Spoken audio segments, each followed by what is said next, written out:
Zinga kye kimu ku bizinga ebisangibwa mu disitulikiti y'e Wakiso era nga kiwangaalirako abantu abasoba mu 2,000. Ekizinga kino kigatta disitulikiti y'e Wakiso ku Mpigi. Wabula we twogerera abantu abawangaalirayo basobeddwa oluvannyuma lw'ekisamba okuziba ekkubo lyabwe eribagatta ku lukalu. We tutuukiddeyo nga waliwo abagezaako okuggyawo ekisamba kino. Batubuulidde nti lino lye limu ku kkubo eryangu eriva ku kizinga kino erisobola okubatuusa ku lukalu naddala wali obutale n'amalwaliro.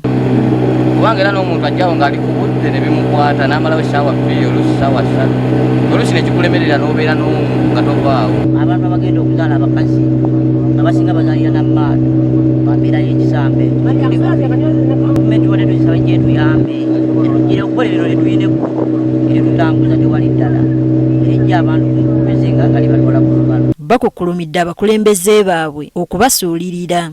Bakola bulungi wansi ne tulemererwa kati ebyo bingi byalemerawo tuba twakajjawo bino binene bijja.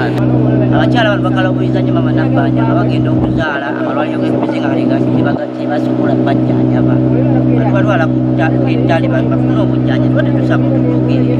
Ssentebe wa disitulikiti y'e Wakiso agamba bakufuba okulaba nga basalira ekizibu kino amagezi. Kati bw'ogamba okupangisa excavator gipangisa olunaku eba yeetagisa obukadde 2 nga tekuli mafuta na operator sente zitayinza kubaawo ate nga bw'ozinoonya wano siga nti gano amaato gasobola okuwa omusolo ogwo gusobola okuwaayo sente ezo. N'olwekyo nze ndowooza obuvunaanyizibwa ate buwanvuwako. Teddy Nakaliga, Agafeeyo ku Spark TV.